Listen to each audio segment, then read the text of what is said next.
to travel far, remember me. Don't let it make you cry, for even if I'm far away, I'll hold you in my heart. I'll sing a secret song to you each night we are apart. Remember me, though I have to say goodbye. Remember me each time you hear a sad guitar.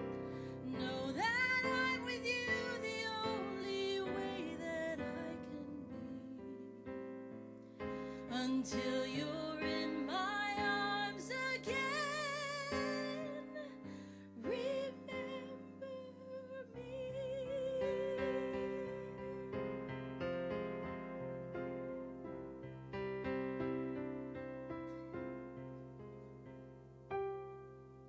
Remember me, though I have to say goodbye. Remember me. Don't let it make you cry, for even if I'm far away, I'll hold you in my heart. I'll sing a secret song to you each night we are apart. Remember me, though I have to travel far. Remember me each time you hear a sad guitar. Know that I'm with you the only way that I can be, until you're in my arms again. Remember me.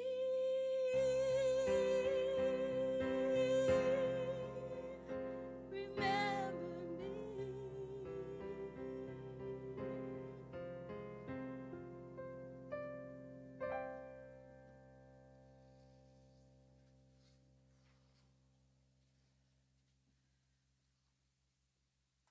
Well, I was okay until Marianne sang that song. How about you all? Good afternoon. My name is Reverend Sunny Cantrell Smith, for those of you who do not know me. And it is a blessing to have you all here today to celebrate the life and the legacy of Evelyn Louise Weldon. I want to also acknowledge Louise's family and friends that are in Georgia and also in Chicago watching online this afternoon.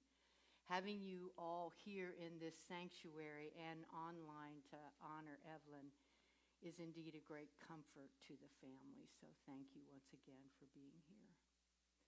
Before we get started with today's celebration of life, I'd like to invite all of us to drop into that place of prayer so that we can do an opening centering in prayer.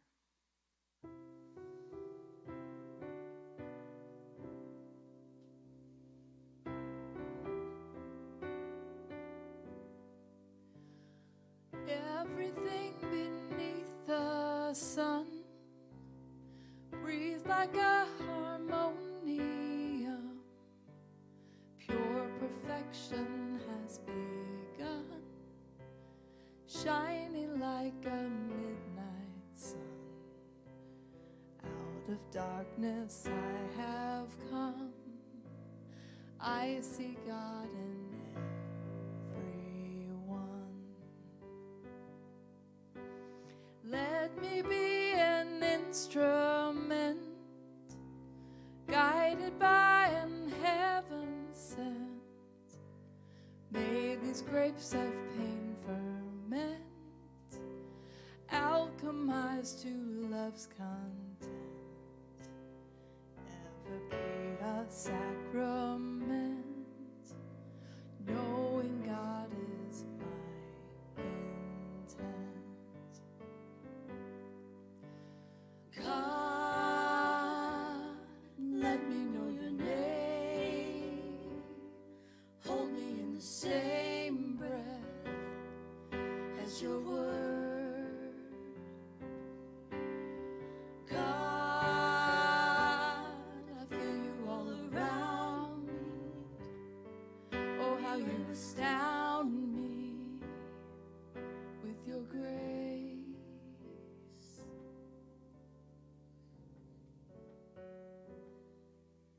invite us all to drop into that heart space, whatever's comfortable for you. As I close my eyes and drop into that place of knowingness that there is only one. There is only one. I know this source of all of life as spirit, as God, as infinite intelligence and wisdom. I know this source as that which creates out of itself, never diminished by its creation, and how beautiful and wonderful the life that God has created for us to celebrate this day. Knowing that life is eternal, that life is magical and mystical, and continues in ways we certainly don't understand. But we know right here and right now, standing in the power and the presence of the one, that as life, as God, the breath, has created each and every one here this day, and those online, we know too that the breath of God created our beautiful soul, Louise Weldon. And so today, we speak a word of honoring, celebration of Louise's life and all the gifts that we accept and accepted from her service and dedication. To all of her family and friends, the power and the presence of love, absolutely working in, through, and as the very life that God is through Louise and her beautiful heart and magnificent soul. So today, as we honor her, we know everything unfolds in that beauty, in that mystical and magic life that we got to witness here on planet Earth. How grateful I am to be here today, to stand in the power and the presence of the one, of life eternal, knowing all is well with my soul and our souls today. And so it is.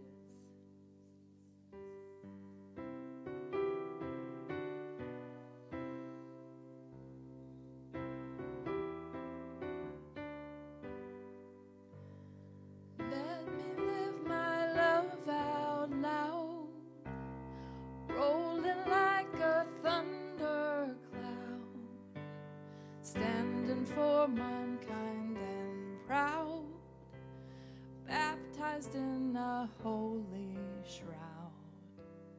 Peace be still and know me now. God is in all I have found. God, let me know your name. Hold me in the same breath as your word. God, I feel you all around me. Oh, how you astound me with your grace. Oh, God, let me know your name. Hold me in the same breath as your word. God, I feel you all around me. Oh, how you astound me with your grace.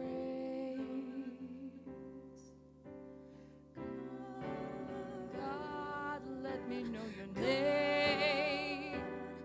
Hold me in the same breath as your word. Oh, God,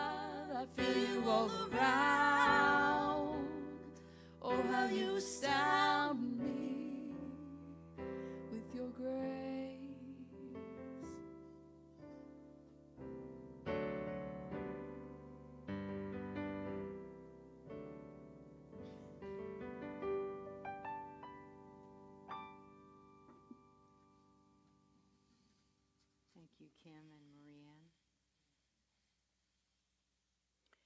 Evelyn Louise Bishop was born May 9th, 1948 in Cartersville, Georgia, to Virginia Watkins Bishop and Guy Douglas Bishop.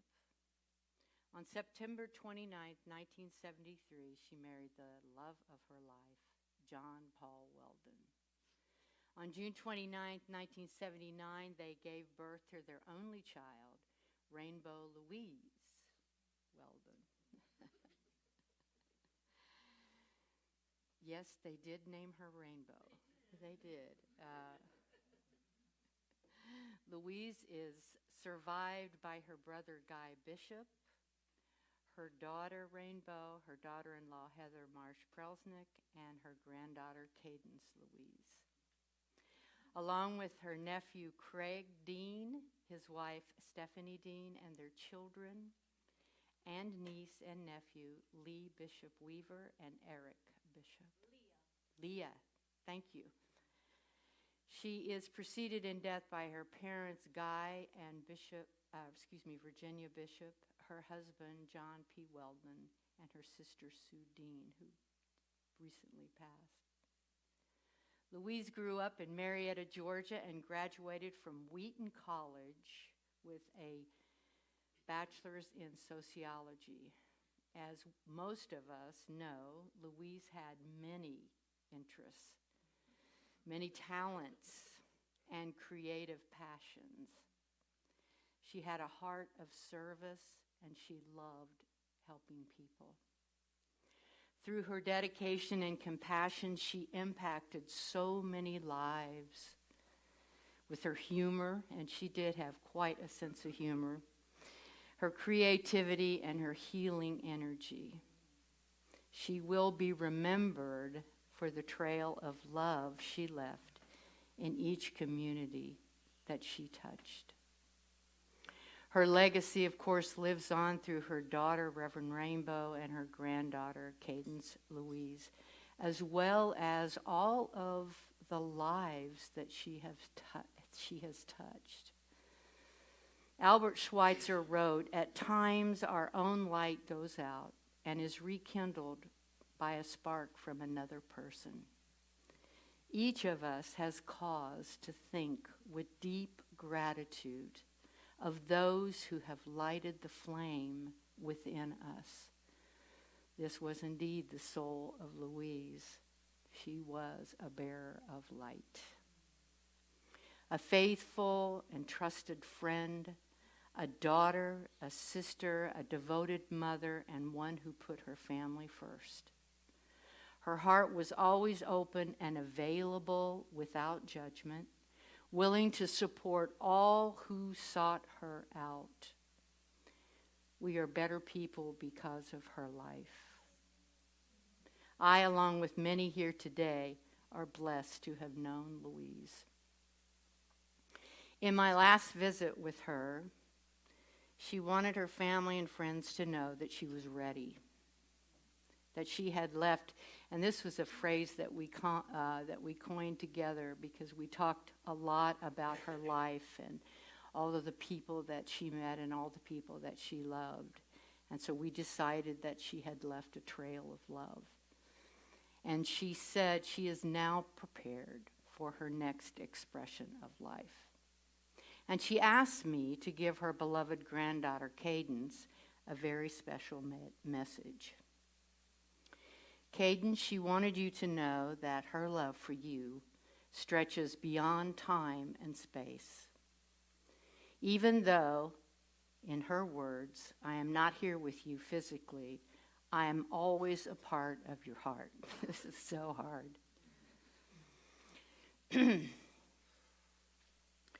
You're like a butterfly growing more beautiful and strong every day. Remember that Meemaw will always be there for you, just like your own personal guardian angel, sending you whispers of love and courage whenever you need them. Keep shining bright, my darling, and know that I am cheering for you from the stars above. So today we come together and we release our beloved Louise to her next journey. I know we all hold dear our memories, our sacred moments, and the love we shall always share and keep in our hearts. I believe that love comes from that place within us where death cannot disrupt or enter. It does not know time or space, near or far. Love only knows love. In the words of Khalil Gibran, when you are sorrowful, look again in your heart, and you shall see that in truth you are weeping for that which has been your delight. Spirit, this day we surrender our delight to your loving care.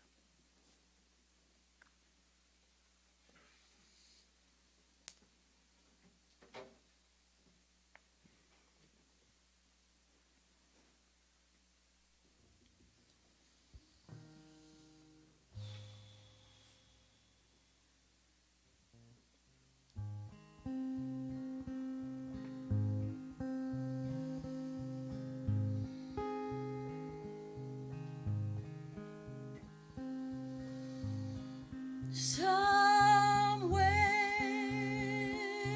over the rainbow, way up high,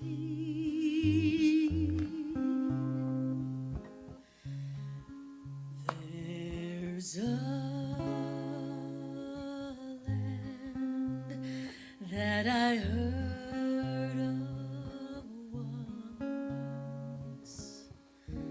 in a lullaby.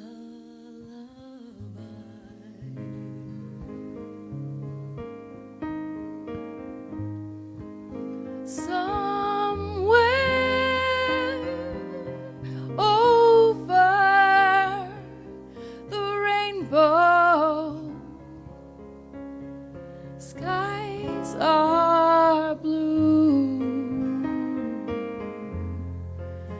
and the dreams that you dare to dream really do come true. Someday I'll wish upon a star and wake up where the clouds are far behind me.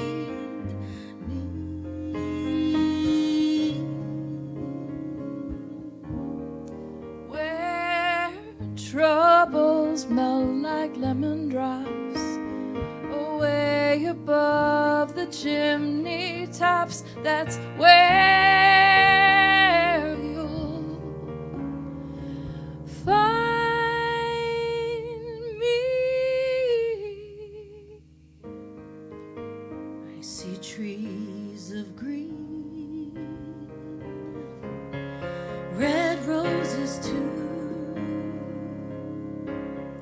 I see them blue for me and for you, and I think to myself, what a wonderful world.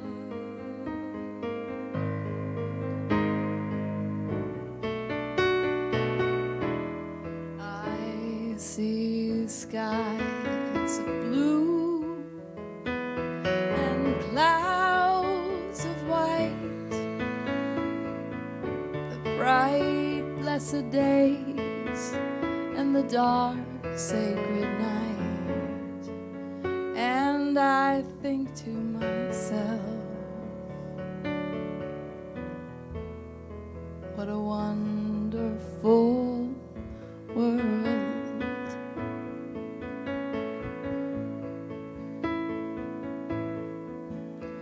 The colors of the rainbow, so pretty in the sky, are also on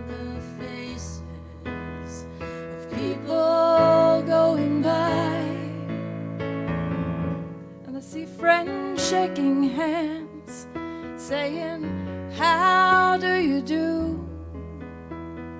They're really saying, I love you.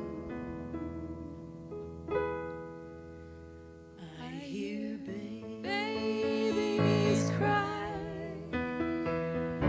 I wish them grow. They'll learn much more than I'll ever know. And I think to myself, what a wonderful world.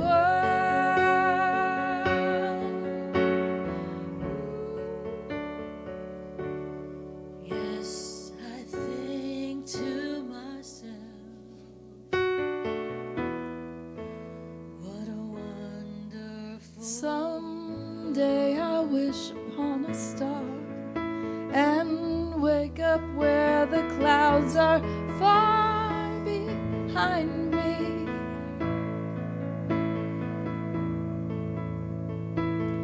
Where troubles smell like lemon drops away above the chimney tops. That's where you'll find me.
So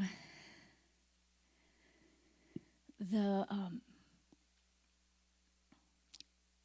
couple days before Mom made her transition, and it was in that liminal space, right? Like, felt like we had said goodbye, a really solid, heartfelt goodbye 5 times by this point. And I was laying there trying to sleep and just kind of connecting with Mom and seeking guidance. And so many of you, thank you, that I reached out to help me, decide, like, do I go back in? Does she want me there? This whole thing. So I hear the message I get from her is, live your life, tell my story, and grieve when needed. So that's what I've been doing. And I had the honor of writing her obituary that many of you have read. And so now I'm going to tell her story a little more. I'm going to expand on that. So, as you heard, my mom grew up in what we would say the magnificent Marietta, Georgia. That was a line I had in a play once, actually. And as a young child, the stories I heard was that she loved fishing with her dad and, terrorizing her sister, my Aunt Sue, with lizards and snakes and bugs and chasing her around, running around with her neighborhood friends, which Joe Riles, I know you're watching today, and Bud Wilson, Kenny, and Judy Bradford. And then when she was younger, she was involved in this thing called Girls Auxiliary. Now, some of you might be familiar with it. It's associated with the Southern Baptist Church. And she had to do things like memorize Bible verses and achieve various things through this program. And then when she was 11 years old, she won the highest honor. And every year they would do a coronation. And she got to be queened. So Joe Riles reached out to me. We reconnected at my aunt's service a few months ago and exchanged information. And he found the picture. This picture I have not ever seen of Mom's coronation day. So we're going to show you now. And if you want to show it on the live stream too. I'll post it so you can zoom in on social media. But many of us looked at that last night when my family came in. We're like, wow, she looks just like my grandmother, Jenner. And I see a lot of myself in her too. And the young man next to her was her friend, Joe Riles, who sent me this picture. And there she is in her crown. So very fitting.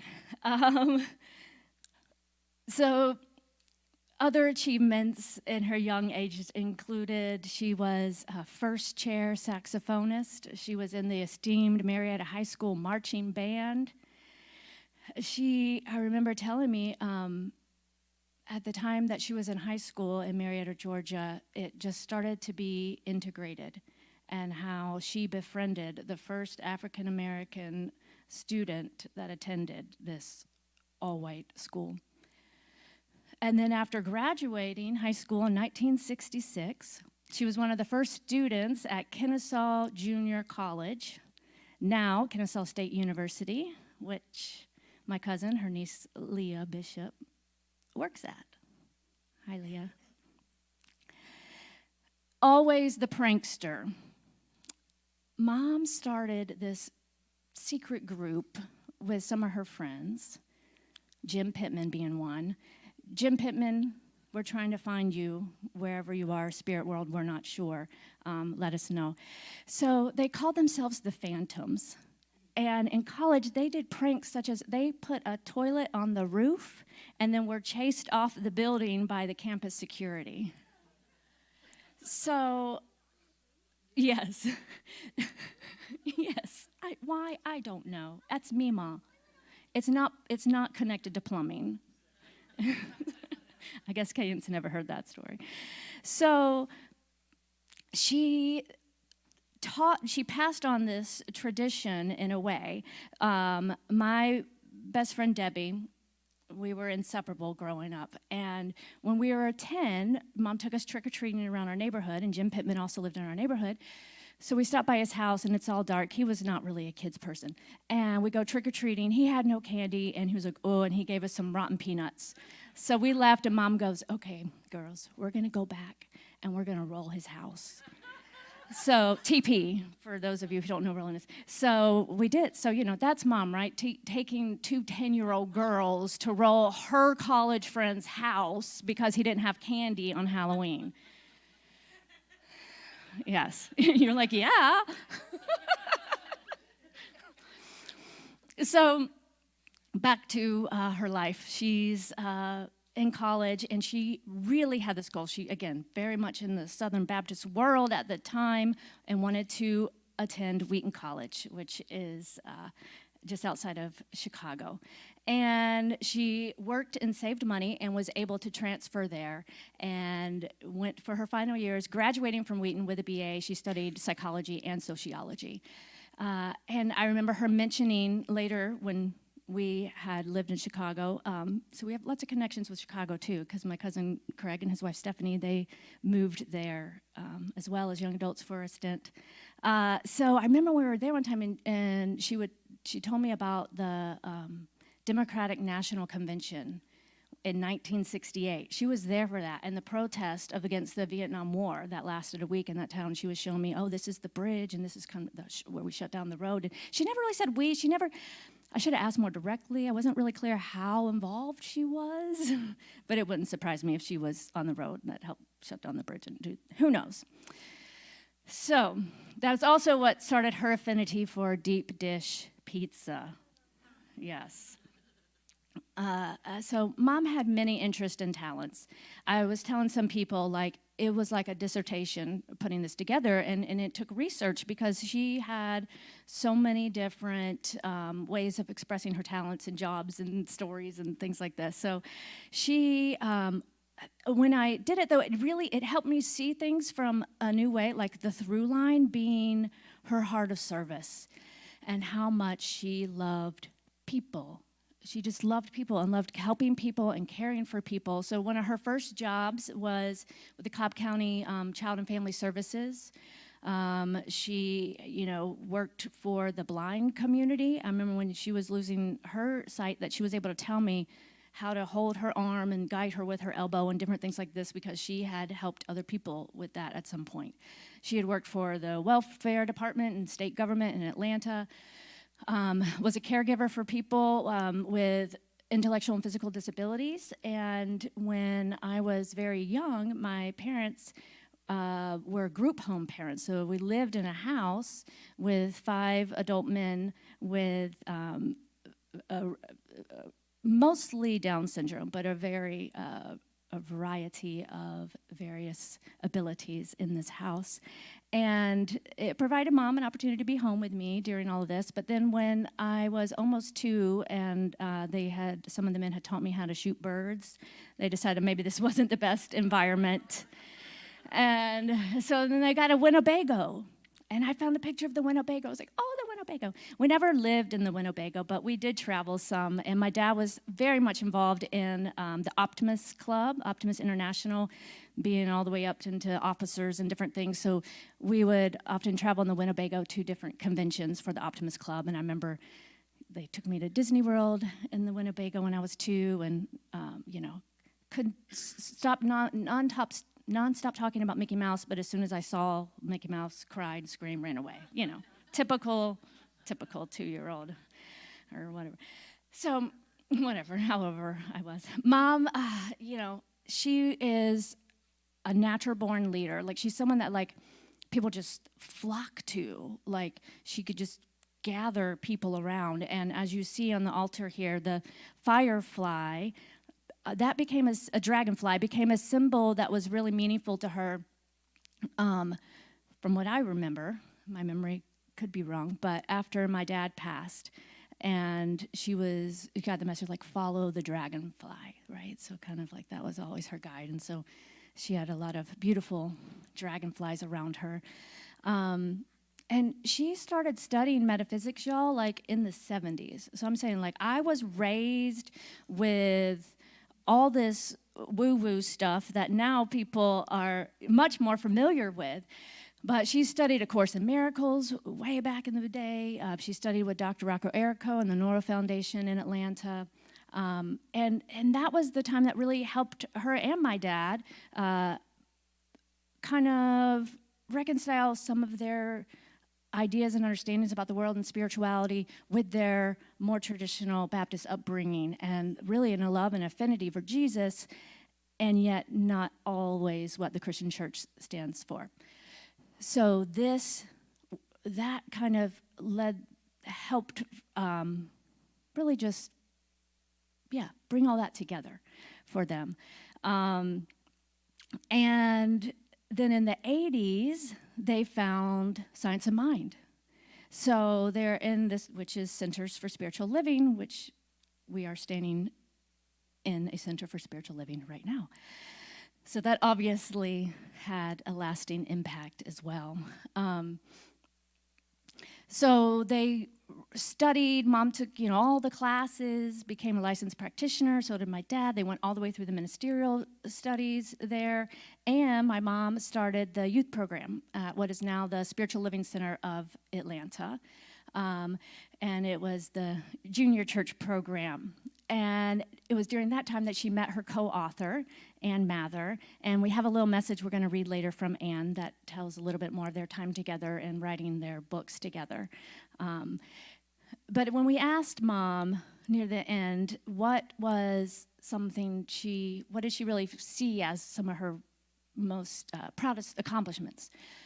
She said it was her work that she did with child abuse prevention in this company called Good Touch, Bad Touch, and based out of Cartersville, Georgia. And she got to travel around, and she became a trainer of trainers, and she would go and work with teachers and kids and that kind of stuff. And she felt like that really made an impact, and she loved that work. Also, sometime around that time, I remember I was in high school. She worked for the Woodstock Police Department as a, like, in their, what would you call that? Like, kids safety program division, you know? So I got to dress up as McGruff the crime dog in this hot suit when I was 16. And they're like, yeah, you like theater. It's your first acting gig, right? But I wasn't paid. Anyway, so... And, you know, all the fire department would be there and those kind of things. So she brought people together. She was so creative and funny, a prankster, as we've heard. And then another huge part of her life is her life as a healer and a spiritual seeker. She, again, was a licensed hypnotherapist back in the 80s. She has a Reiki master with like all the types, Karuna and Usui. She has studied so many different healing modalities and as well gone on to train many others. And so I, being the one that she practiced hypnosis on a lot, at age 10 or 11 or so, I had learned the whole little induction. I memorized it. So I started hypnotizing my friends, you know, for their handwriting or their basketball skills or whatever. And she somehow found out, and then I wasn't like hiding it. It just wasn't a thing. But then I was telling someone this one day, and she was like, what? You do what? She's like, well, just get their parents' permission first. I was like, okay. And then, like, we would be in the grocery store. This would be almost to this day, y'all. But imagine as a teenager and a young adult, how embarrassing. I want to buy food. And she goes, put your arm out. And she'd have to muscle test me, if anyone's familiar with that, you know, and have me hold bread. And I'd be like, in the store, oh, nope, you're allergic to that. Oh, no, you can't do that. So, love you, Mom. So, she had a very close relationship with her siblings. My Uncle Guy's here today. That's why I said this is going to be the hardest part.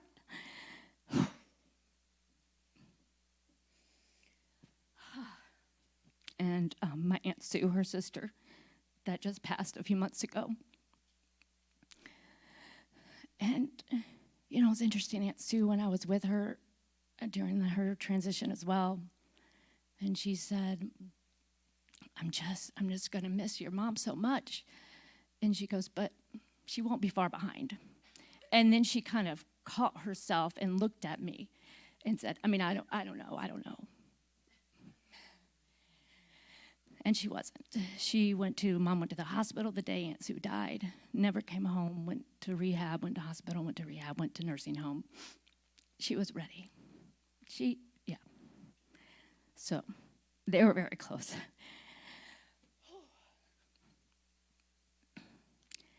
And some of her favorite memories and my favorite memories were our family vacations. So twice a year from when I was little, as far as I can remember, we would always go to New Smyrna Beach, Florida in the summertime, and my uncle and my aunt had the condo there, and we'd all pile in. And then my parents had a timeshare condo thing up in the North Carolina mountains, Sapphire Valley, and we'd go there in the spring, in March. And every year, and the games and the times and the laughs that we had. So one of our family traditions in Florida was to play the game Risk. You all know this, right? So, and you like become the ruler of the world is the idea. Anyway, we'll break that down another time. But so my mom, you know, we would start the game. We'd have dinner late. Mom, she would have her like one beer a year, This was kind of our tactic, right? And she was not a late night person. So we'd be up late and she'd be falling asleep after her one beer and like half the time either lose or just quit. Well, 1 year, what did we decide? 1 out of 20 maybe? 1 year she finally won. And this was the first year that Heather and I were together. And so I remember, so Mom, she decides now that whoever wins risk is the ruler. Yeah, after she wins, she makes this thing that she's the ruler of the world. And as ruler of the world, there's things throughout the whole year until the next risk game that you get. And the prankster, I think it was your birthday guy, that she printed a picture of herself with a crown and wrote ruler of the world and put it on Guy's birthday cake that year. That's Mama, always making us laugh, always teasing, so much fun. And Guy's kids, Leah and Eric, they, a little bit younger than me, but they would be at our house a lot on the weekends. And a lot of what Mom was also kind of known for giving and or receiving many nicknames. And so Aunt Lulu all of a sudden became Aunt Woo Woo or Aunt Voodoo, depending on, by Leah and Eric. So she's very much fits, right, with that Aunt Woo Woo kind of name. And she moved back to Chicago shortly before Cadence was born, once we knew Cadence was coming, and we were living there at the time. And of course, got instantly involved with the spiritual community there, started a sacred circle. They reached out to me. They're all gathered together in someone's home right now watching this as well, so shout out to you all. And then either lived with us or by us for really close to for the last 8 years or so of Cadence's life. And as you could tell by that special message she left with Sonny, that is a very profound connection with her and Cadence. So Mom impacted many people's lives through her humor and her wisdom and her creativity, and she just, made you feel alive when you were with her, make you laugh, tease you. She will be known not only for her love and her wisdom and her creativity, but also for her unapologetic use of the F word, for those of you who really know her, and her limericks and her pixie-like energy and tricks. So I can only imagine now that she has transcended the physical form, how those antics are going to continue to be displayed without that barrier in this life. And yes.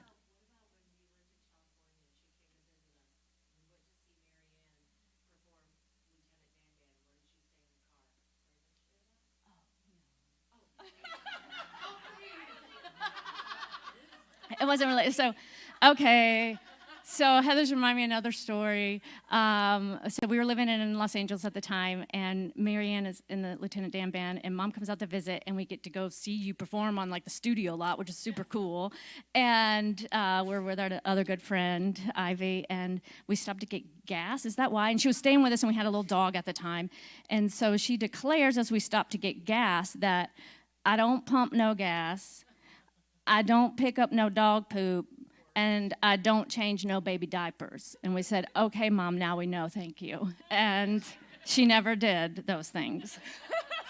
For us, at least. All right. Take a deep breath.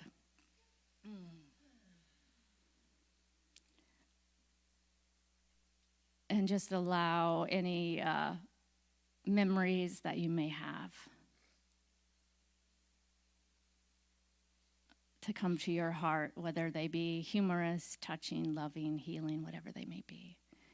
And we're going to move on to the next part. I think we have some more music, yeah? Thank you.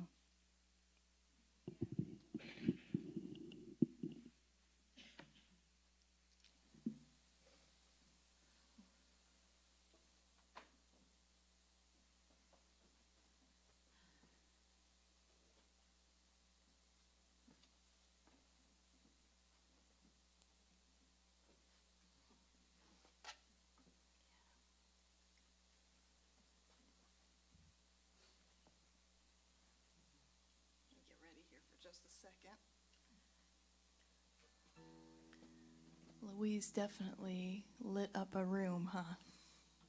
Lit up a room. And I will miss her. I also hear that she liked Willie Nelson. Oh, yes.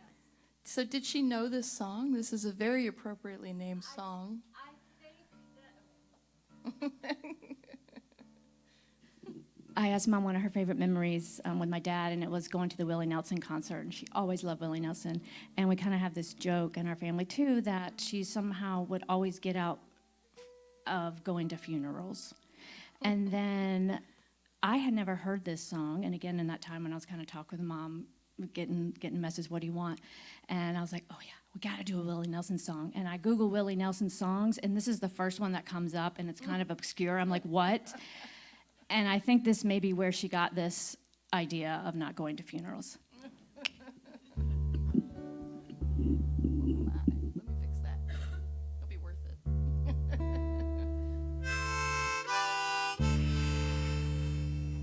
I think Willie had a sense of humor too, or has a sense of humor too, so here we go.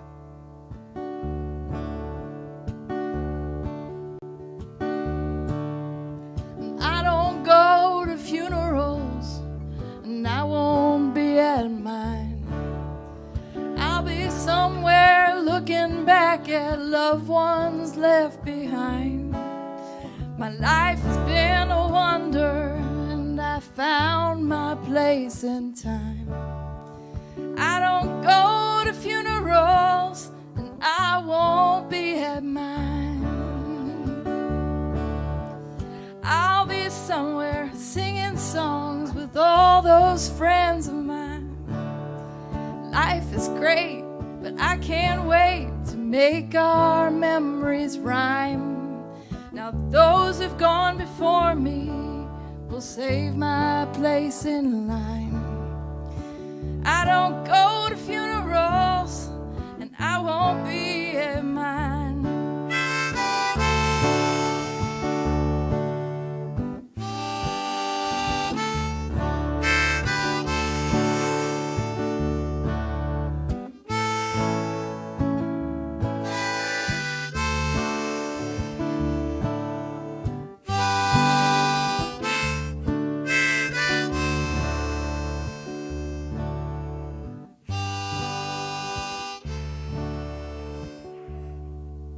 There'll be a big old picking party when it comes my time. Me and Waylon, John and Chris, and our sweetheart Patsy Cline, Merle and Grady, Freddie Powers, all those pals of mine. But I don't go to funerals, and I won't be at mine.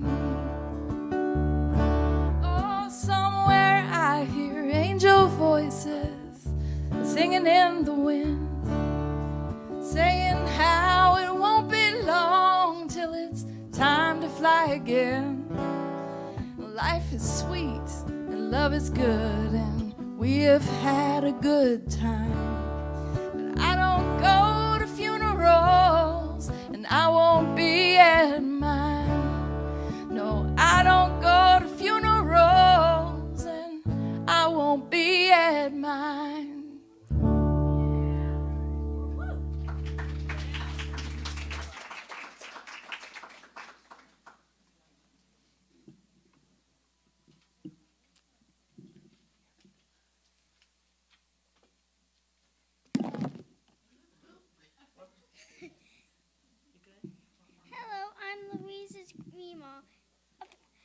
I'm Louise's granddaughter, and she was my Mima. And so you all know that she was a really kind person, but I technically had it best. Yes. So we love to play games, and some of the games we played together were Hungry Caterpillar, Princess Elastis, and Queen Molasses. And we also played Purple, the Magical Alien. So basically, Hungry Caterpillar, you know the story. It's like there was an egg. She was like, once upon a time, an egg hatched in the middle of the night.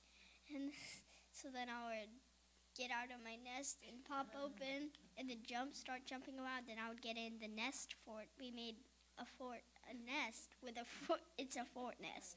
So, and then then she would say, the next morning, the hungry caterpillar was super duper hungry, so then I would get out and eat food. And there were different teacups of chicken nuggets, apples, waffles, canned peaches. Yeah. And Princess Molasses and Queen Olasses is a game that, so basically Queen Molasses and Princess Olasses would fight off magical monsters from their town, and it was a really fun game. And Purple, the magical alien, was her cane, and her cane was black. But we played Purple, and it was really fun. And the thing that they hang with that are like, we pretended that was a laser and it could make things fly. I loved all the time I got to spend with my Mima. I enjoyed every moment of it, and I loved the time with her. She was a really nice person. I hope you all experienced her as a nice, kind person in the way I did. We should keep her in our hearts and always remember her.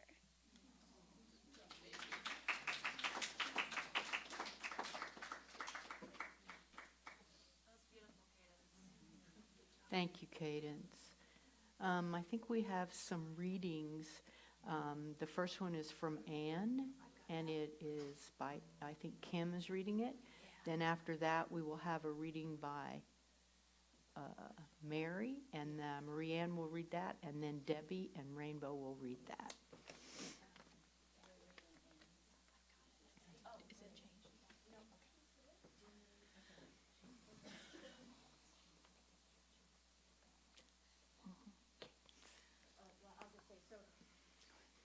I reached out to some of her close friends that couldn't be here, and they sent in something that wanted to be shared. And so there's 3 of us that are going to share that now.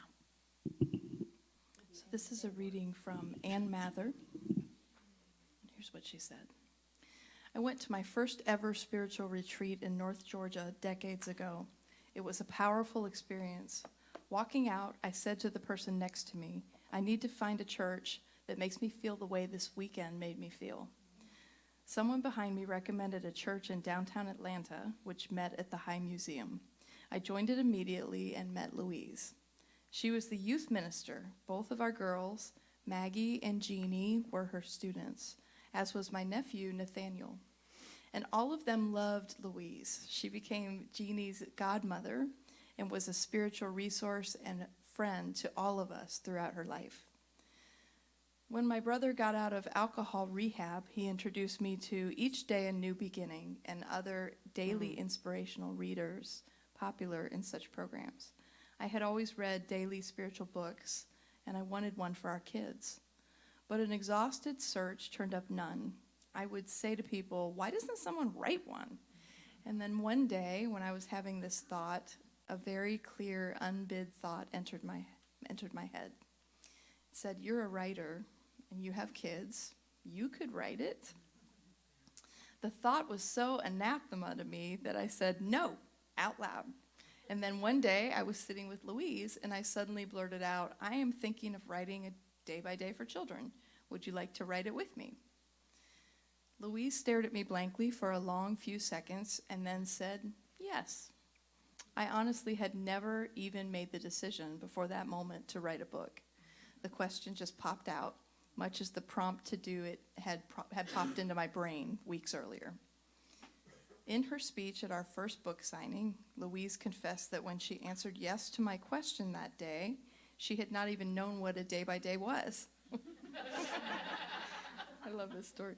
This was a classic Louise, ready to jump into new adventures. She was the only person I've ever known who walked on hot coals or did primal scream therapy. She was a hypnotherapist and spiritual guidance coach and a great energy healer. She and John founded a church, and she started a healing center, and she was a best-selling author. Our book, The Cat at the Door, became a bestseller.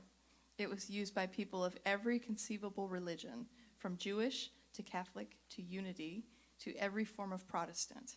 It was a favorite among homeschoolers, and when the publisher closed the children's division, Louise and I modified the book for modern times and resold it as character building day by day. That book was just retired this year, 33 years after Louise and I wrote it. Louise had great curiosity, courage, and enthusiasm. I often described her to people as a Pied Piper with children. But in truth, she was like that with adults as well. She brought out the childlike wonder in us, made us ready to try new adventures. I have often said and meant that writing The Cat at the Door with Louise was the most fun I've ever had in my life. And by the way, I saw that back here, so that was really cool to see that. And she was a great friend, Anne says. People confided in Louise, and she listened. Sulu Rose, herself a great spiritual resource, has said to me more than once that Louise was an extremely gifted healer.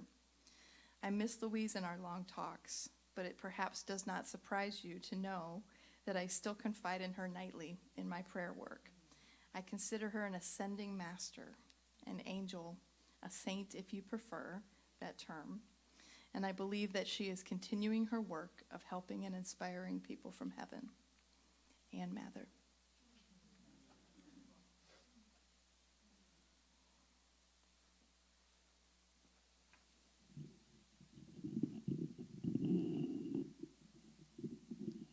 This is from Mary.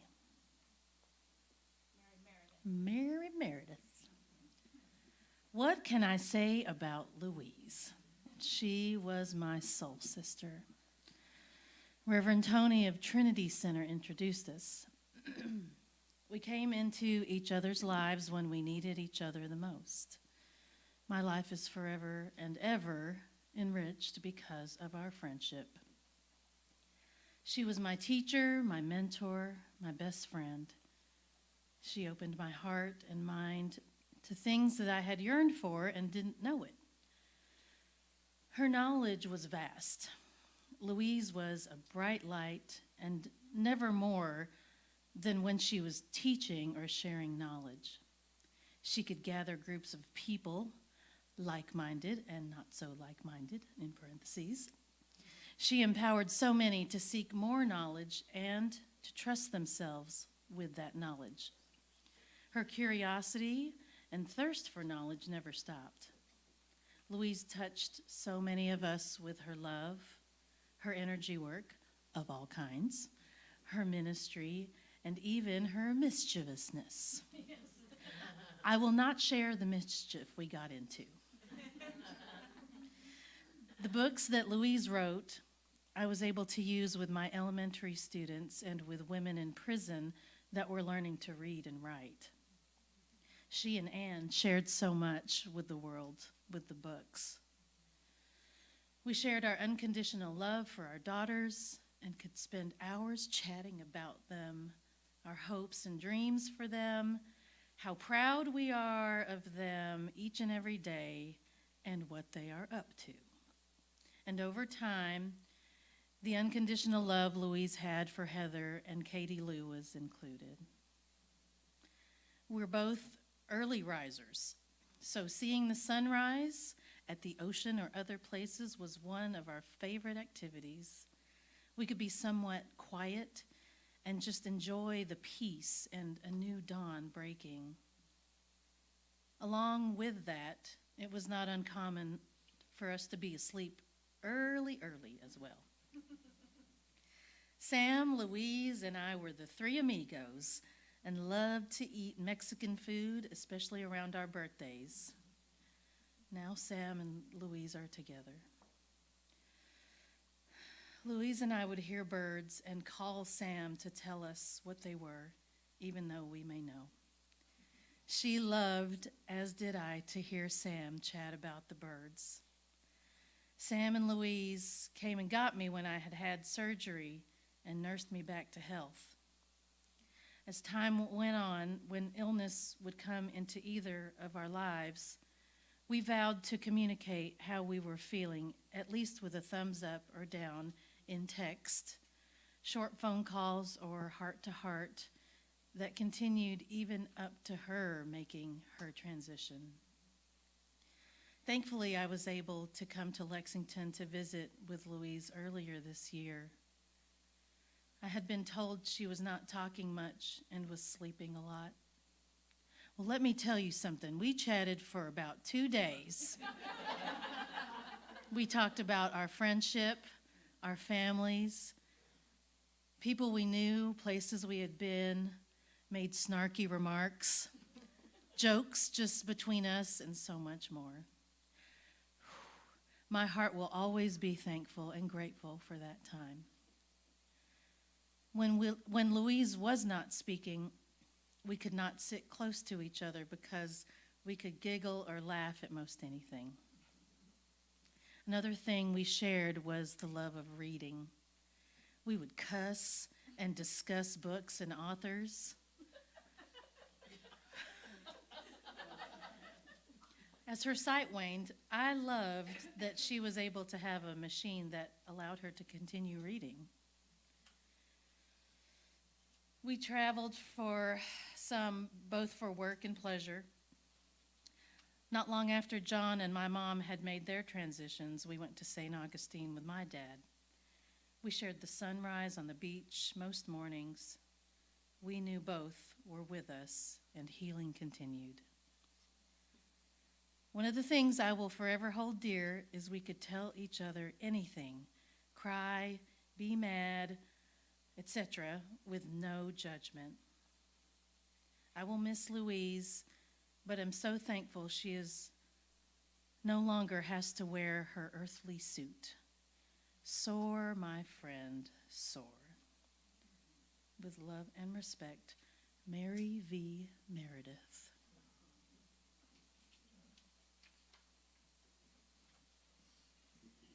And the Sam mentioned, Sam Harris was another good friend from the Atlanta church, and he became a caregiver for my dad when he was sick too, and very close part of our family. So one more short reading to share with you from my childhood best friend, Debbie.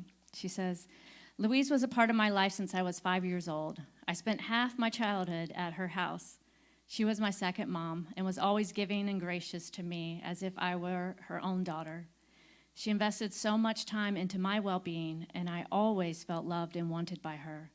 Every memory I have of Louise is filled with love and joy. I do not remember her ever being mad, and she was so easygoing. She was a successful woman in many ways, but she always had time for us and our crazy adventures. She supported our business endeavors as kids. We painted rocks and sold them door to door and other random things, and always taught us to be positive. She helped to shape who I am today, and I'll be forever grateful for her love. So thank you, Debbie, for sharing that.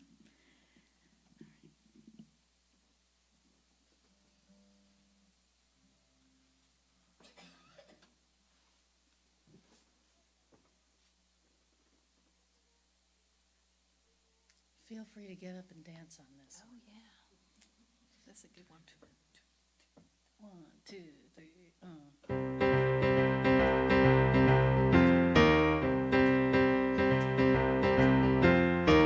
When I die and they lay me to rest, gonna go to the place that's the best.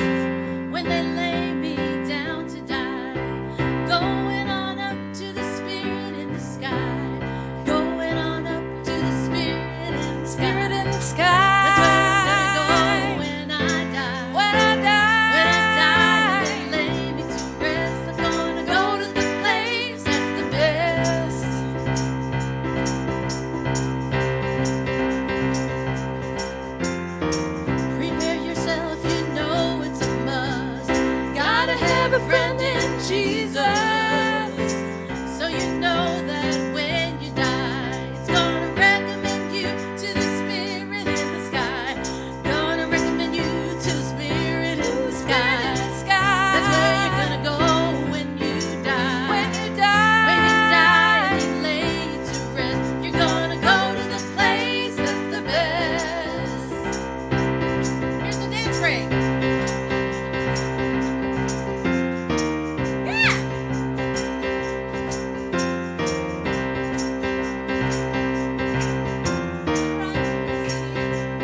never sinned. I've got a friend in Jesus.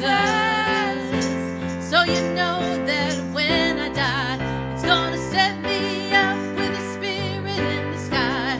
Gonna set me up with a spirit in the sky. That's where I'm gonna go when I die. When I die and then lay me to rest. I'm gonna go to the place that's the best. Go to the place that's the best. Go to the place that's the best.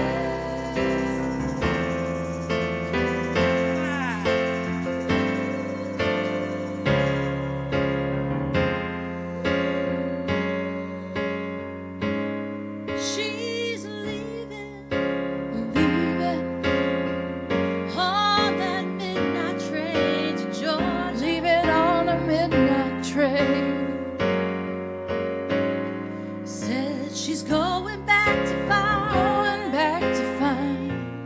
a simpler place and time. And when she takes that ride, guess who's gonna sit right behind? I'll be with her. I know you will. On that midnight train to Georgia. Leaving on the midnight train to Georgia. Woo-hoo! Rather live in her world, live without her in my world. It's ours, hers and ours alone. It's hers, it's ours. One more time, hers and ours alone. Leaving on that midnight train to Georgia. Leaving on the midnight train to Georgia. Said she's going back to find simpler place and time. And when she takes that ride, guess who's gonna sit right by her? I'll be with her. I know you will. On that midnight train to Georgia. Leaving on the midnight train to Georgia. Woo-hoo. Rather live in her world, live without her in my world. It's ours, it's hers and hers alone. It's hers, sweet Georgia, hers and ours alone. Georgia, all aboard, hers and ours alone.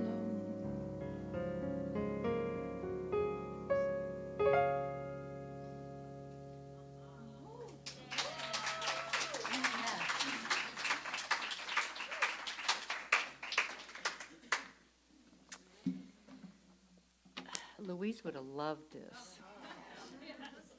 But she doesn't go to funerals.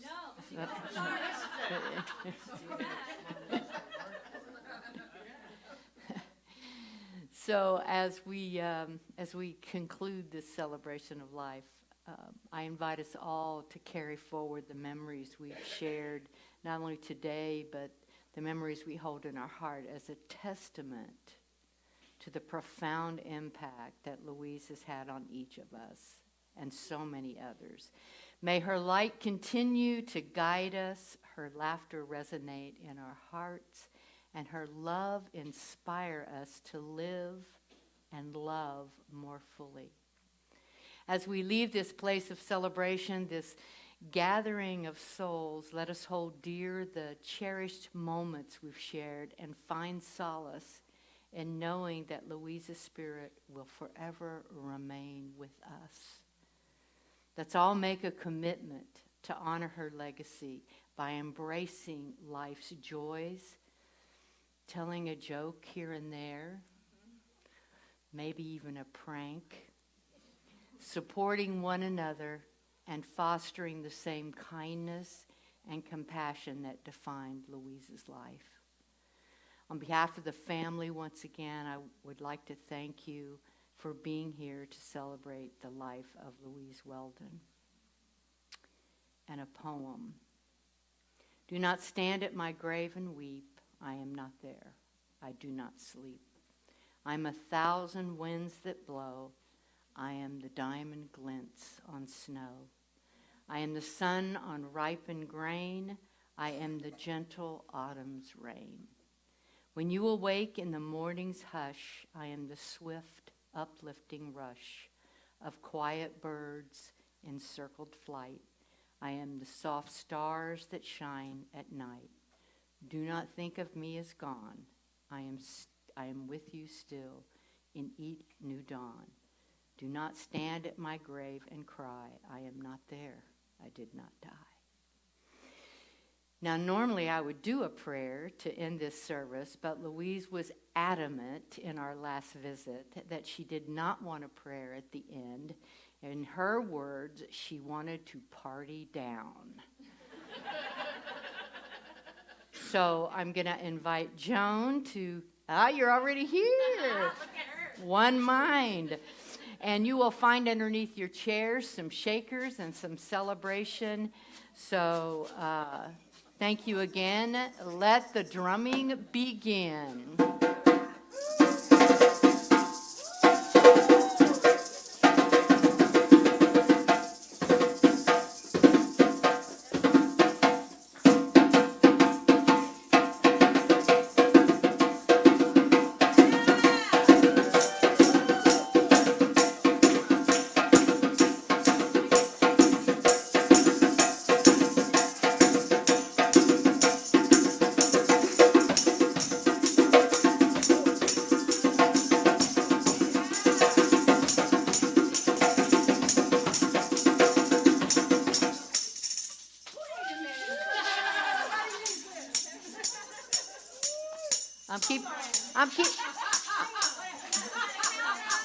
I'm keeping it going for you.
We have some Coca-Cola for you because that was Mama's favorite, and some Milo sweet tea. There are a few unsugary things too. Donuts from Chicago, and some other a little bit more healthy food. So please stick around and join us. Take a look at these pictures here. I'd love to tell you if you have questions about them, tell you all about them. We also, for those who want to take a little something and grow and let your love grow, continue to grow, what am I trying to say, with Mom. There's some seedlings, is that what they're called? Little cuttings of one of her plants back there. So if that's special to you, please take one, the vase and everything. Thank you all. Let's go eat and continue to celebrate in the way she asked us to.